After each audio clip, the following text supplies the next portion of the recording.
Alright, are you guys here for me? Yeah, hi. Oh, why? Can you maintain your distance there? Can. Of course, yeah. And also identify yourselves. Did you just switch your camera on? Yeah. Alright, please don't delete that. I'll be requesting a copy, alright? Also yours, please don't delete that. I'll be requesting a copy. Of course. Alright, can you identify yourselves, please, Can I officers? ask you first, sorry, what was your first name, my friend? I'm not at liberty to give you that. When you approach a member of the public, you identify yourself. That's your policy, so identify yourself. Okay. So my name is Simon Tops, Police Constable 693, Simon Tops, Avon, Somerset Police. And yours is? My colleague. 5512, Josh Burnell. Alright, and what crime have I committed, or do you suspect me of committing? Okay, what are you being so hostile? I'm not being hostile, I'm just asking you, because when police approach me, Yeah. police come to deal with crimes, do they not? Not necessarily, no. What do they come to deal with? Civil matters? Well, we're here to prevent crime. So what crime do you suspect me of about to commit? Not suggesting you're committing a crime at all. So. Alright then. What was your first name, so I can talk to you on first name basis? No, it's fine, I'm not going to give you that. Okay. Are you filming at the moment? I am indeed, for my own Okay, protection. what's the purpose of you filming? My own purpose. Right. They come up to him without explaining who they are or why they're there. Because of this, Ed has to ask them to identify themselves, which shows how unprepared they were when starting the interaction. Instead of clearly answering a simple and important question, what exactly the person is suspected of, they shift the focus and label him as hostile. That response feels like a way to avoid giving a direct answer. Calling someone hostile is often used too quickly, especially when a person is just asking for a proper explanation. Requesting a clear reason for their actions is not being difficult. It's a basic expectation that officers should be ready to meet.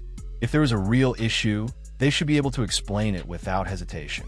Clear communication is part of doing the job properly and fairly. Can I ask why you're here at the Can I moment? ask you a question? Am I being detained? No, you're not being detained, no. See you later then. But you can't go through there. I just asked the gentleman if I could go through and he said yeah. Chris? Did you not just tell me the way to the bus station? You did ask me where the bus is, alright. And left at the machine and all the way down? I did say that. Yeah. Okay, can Okay. I just... No, you can't actually. Okay, well, whilst you're walking, I'll just make it quite Are you clear following for me? I'm not following You're you. harassing me. I'm not harassing I'm trying you, to I'm walk talking away. to Okay, you. I'm going to go this way instead then. No, if you... So if you no, I'm going to go to the bus stop. Okay. Okay. Leave me alone. All right. Okay, that's fine. If you make your way to the bus stop, that'd be great. I'm not going. You're not going to follow me. What? Which way are you going? Sorry? Which way are you going? Look, if you don't want me to follow... I'm just asking you which way you're going. I'm not here to call... I'm just asking you which way you're going. It doesn't matter which way I go, and go whichever way I like. I'm not being... All right, I'll wait for you to go then. I'm not being dictated to by you. Do you know your where oath? I go. All right? Do you know your oath? Yeah, I do. Can you say it to me? No, I'll start you I'm off. not going to say it to you. I'll start you off. I'm not here to justify my actions. No, to you're you. here to uphold the law. I am Have I upholding broken it? Not at the moment, you haven't. So leave me alone. They clearly tell him he is not being held, so he does what any free person is allowed to do. He starts to walk away. At that moment, their attitude changes. They begin asking where he is going and follow behind him, as if his freedom is only on paper and not in practice. This creates confusion because both situations cannot be true at the same time. Either a person is free to leave or they are being stopped, but not both. As the interaction continues, it becomes more about attitude than the actual situation. Ed asks the officer to repeat his oath, not to argue, but to remind him of the responsibilities he agreed to follow. The officer refuses and says he does not need to explain himself. That response says a lot. Public service is not meant to be handled in a way where accountability is ignored. Clear answers and responsibility are part of the role, not something to avoid.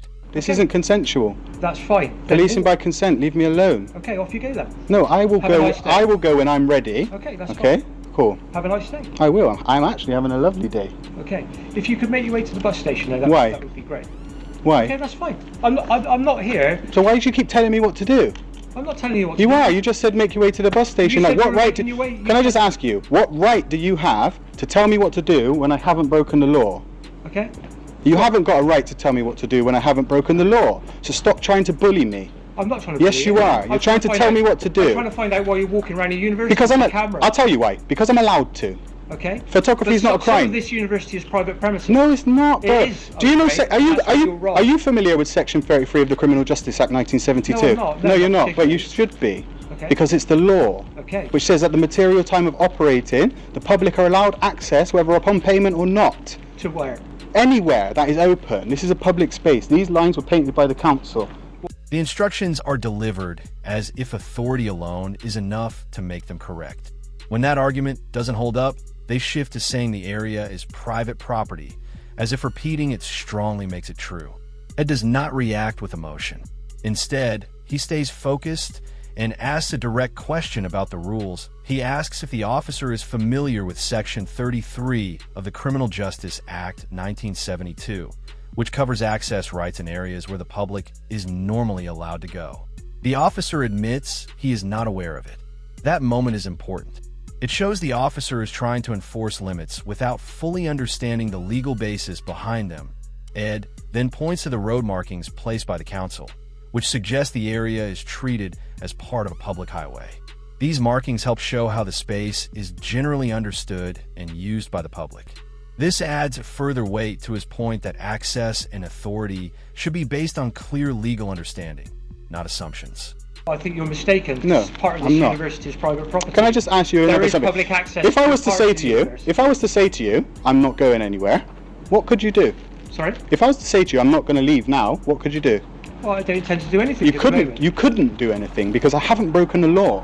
When those guys rang you and reported a crime, what you should have said to them is not breaking They the have law. reported a crime. What did they do? Reported a suspicious person filming at a suspicion- university campus. Is photography a crime? You're recording. You're Well, I recording. don't know. You guys. How Let me do just I know you. that you're not filming for terrorist Do you know? purposes? You see that on your uniform? Yep. That thin blue line thing. How That is do an utter disgrace. How do I know? You disgrace the country with that. How do I know that you're not filming for terrorist purposes? So we go for on. example? So we go on what we do know, what we do, not what we don't. Well, not necessarily. No, That's again so- where you're wrong. Isn't Okay, It? so what reasonable suspicion do you have that I'm a terrorist, Well, sir? you're filming a university campus. So you're with a trying to get me camera. on Section 43. No, I'm not. So why'd you mention it then? Well, because I'm just explaining that you seem to think that I can only act when a crime's been reported. but No. You're more than willing to come up to me and ask me. Yeah. If you can articulate reasonable suspicion that I may be a terrorist, Well, you're walking around a university campus with a camera. And This is a unit. And you won't explain why. but I don't have to. Security calling him suspicious does not turn a normal, lawful activity like filming into something illegal. It only shows that someone was uncomfortable with the situation.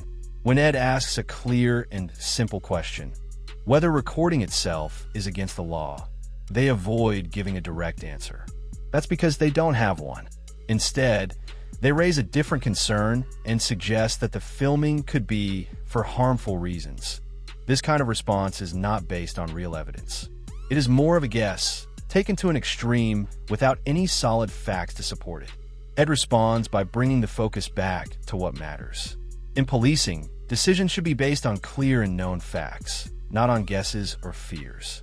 If the only thing happening is someone recording in a public place, that alone does not point to any wrongdoing. It simply shows that someone was uncomfortable being recorded, which is not a valid reason to treat it as a crime. Well, then it gives me suspicion of what your activity is. So you think I'm a terrorist? You have reasonable suspicion that I am up to terrorist activities. I don't know why you're... I'm not engaged in any why are you hostile filming? reconnaissance because I can, as my rights allow me to. Is this not a free country? Yeah, but... So am I not allowed to own a camera? You are allowed to You're own a camera. filming. What's the difference between You're you allowed and to own a I? camera and you're allowed to film. What's and the I'm difference not, between you and and... I'm not preventing you why- from doing that. But why I'm are you not accusing me of asking being a to turn the camera terrorist off. then? I'm not accusing you of being Well, why a are you saying I'm terrorist. suspicious? I'm just saying there are some concerns about your What concerns? nature of why you're filming What in empty concerns? university. What concerns? But then it gives me suspicion for why you're here with a camera. Suspicion is not a crime. No, but it gives me grounds to do certain things if I feel it necessary. Are you threatening me? I'm not threatening you. So what do you mean then? what the law is. Well, you don't know the law because that's not Well, right. I think I do. Well, tell me what reasonable suspicion you have. Well, why are you filming a university when you're I'm not telling you. with a camera? I'm not telling you. Okay, well then I'm suspicious. That's fine. You can be suspicious. I can, yeah. Yeah, you can. But then I can also act on that suspicion No, you if can't. I feel it appropriate. You can. Yeah, you can, and I'll sue you. Okay, well, but that's my decision. Yeah, I know. And you'll lose your job. Well, I'm not doing that, am I? No, because you're scared But to. you're not helping our cause. I don't here, have are to you? help you. Ed has to repeat his points several times because it seems like his answer is being ignored. Recording in a place where the public is allowed is not against the law just because someone doesn't like it. He also points out something important. The officers themselves are recording him, yet they suggest that his camera is a problem. This creates a clear inconsistency in their position. It shows that the issue is not the act of recording, but rather who is doing it. Then the situation takes a more serious turn when one of the officers says that their suspicions give them the power to take certain actions. This is a risky way of thinking. Suspicion alone is not enough to justify action. It must be based on clear reasons, supported by facts, and connected to something specific and lawful. Without that, decisions can become unfair and open to misuse. I don't have to help you, do I? You don't have to. No, I don't. Okay. Well, okay. I think we understand where we are. I know where I understand where I am. I know the law, you don't. You those gentlemen over there, the guys who called the police, whoever called the police, I suggest you go and speak to them about Section 5 of the Criminal Law Act 1967, making a false report, because that's wasting police time, which is actually a criminal offence. Okay. It's been nice talking to you. If you're heading towards the bus stop, then I'll go wherever I like. Have a lovely day. I'll go wherever I like. Well, you won't go wherever you like. I will, indeed. Because parts of this... I'll go anywhere that is publicly accessible, I will go. Yeah. Yeah? And no one will stop me. Yeah. Not those guys up there, not you guys But what either. you need to understand at the moment... I don't need to understand anything. I know the law. Is, so do I. Yeah, no you don't. So do I, okay? You don't even know what Criminal Justice Section 33 of the Criminal Justice Act 1972 is. Do you know it? This is a You need private... to know the ins and outs. Of course you know. Of course, if you're gonna uphold the law, you have to know the ins and outs of the law. How can you tell me that you don't have to know the ins and outs of the law, but then you're here to uphold it? How does that make sense? Ed does not just defend his own actions. He shifts the focus and asks a deeper question about responsibility. He suggests that if any wrongdoing happened, it could be from the person who made an exaggerated or misleading report. Under the Criminal Law Act 1967, knowingly giving false information that wastes police time can be an offense. However, this point is ignored, which is very telling. It shows they are quick to question him, but not the person who raised the complaint. Then they say he cannot go wherever he wants, but that statement only makes sense if they can clearly explain where the legal boundaries are. Ed explains that he is in a place the public is allowed to access. Instead of properly addressing that point, one officer suggests that knowing the details of the law is not necessary. This is a serious concern. It shows decisions are being made without a clear understanding of the legal limits, which should guide every action they take. You're even in Somerset Constabulary, innit? Okay. Absolute joke. It's been a pleasure talking to you. I haven't enjoyed myself, actually. You've ruined my day. So go away now, please. Parts of the university are private premises. There are public access routes. I won't go anywhere that is private. I haven't been anywhere that's private, and I will not go anywhere that's private. As you could probably understand from the way I speak, I know exactly what I'm doing, sir. I know the laws that surround what I'm doing. I don't appreciate you accusing me of being a terrorist. Well, what's your number again? I've not accused you of being a terrorist. I've explained. 693. You threatened me. You said, "Oh, now I've got reason." I've not threatened you listen, at all. The camera doesn't lie. I've not threatened you. The camera doesn't lie. You can play your camera back. I will. I'll be playing to your superior. I'm just explaining that if you're filming an empty university that's actually closed at the moment, the university's actually closed. All right, to the students. It's I'm not closed, a student. It's closed to staff. I'm not staff. So why are you here? I'm a member of the public, and I'm in a publicly accessible area.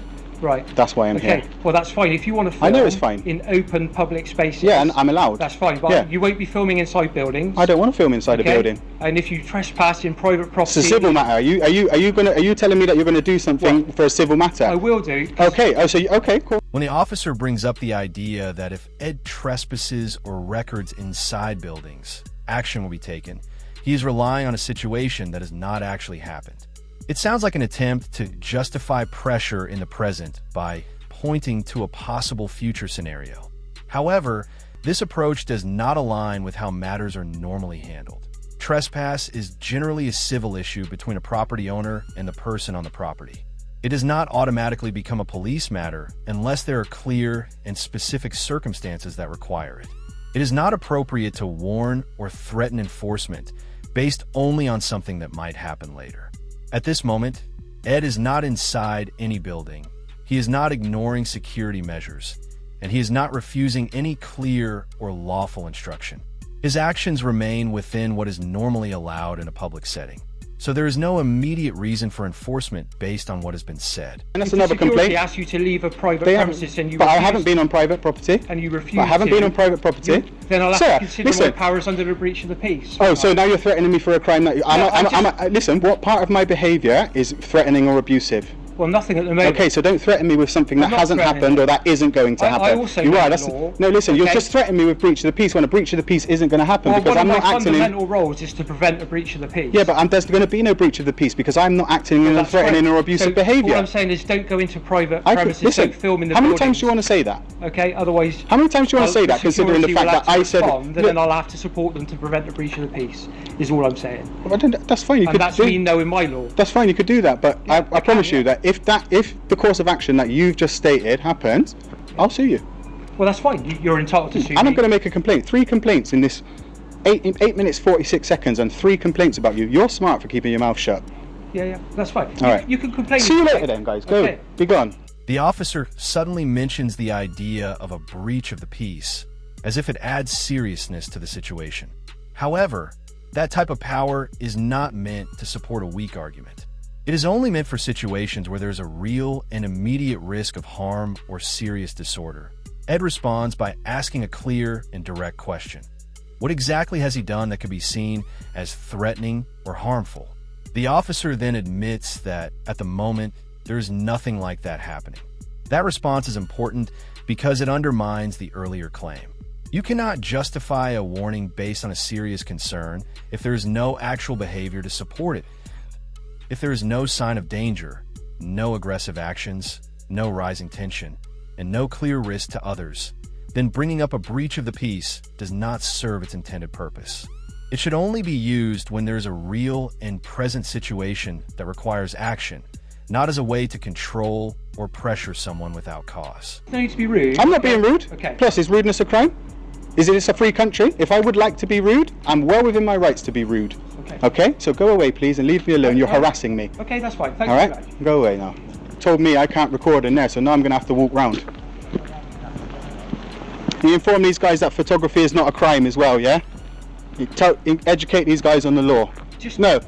You're here. You're a public servant. You're here to uphold the law. Yep. These guys have broken the law by filing a false report. They haven't, Okay? no. Yes, they have. Okay. Yes, they have. They reported a crime when there wasn't a crime being committed. They made a false report. It is a breach of Section 5 of the Criminal Law Act 1967, and you are failing in your job right now, Okay. officer, Well, constable. Thanks very much. It's been very nice talking to you. If you can maintain yourself on the public places, I'll go wherever okay, I like. Thank you. You know what my position is. I'll in go relation wherever. to Yeah, you made threats. You made a threat of I've not made a arrest. You threat. did. You made an illegal threat of arrest. Bullies, guys. What stands out at the end is not a confrontation, but a quiet shift away from the situation. After all the questioning, suspicion, and implied warnings, the officers turn their attention back to security instead of continuing to engage with Ed. At the same time, there is no clear effort to review or question the original report that started everything. The person who made that report is not addressed or asked to clarify their claims. There is no correction, no follow-up, and no sign of reconsidering what was said. That lack of action speaks for itself. If the report was solid, there would be no need to step away from it so quietly. There's also a noticeable change in how the interaction unfolds. At the beginning, the officers set the tone. They lead the conversation, ask the questions, and present Ed as a possible issue. By the end, that control fades. Ed is not detained, searched, or formally warned. No clear offense is stated, and no lawful limits are properly explained. What remains is a sense of frustration, not because of any real danger, but because the situation never had a clear or justified basis. When Ed chooses to walk away, it is not an act of retreat. It simply shows he is no longer willing to stay in a situation that keeps going in circles without clear answers.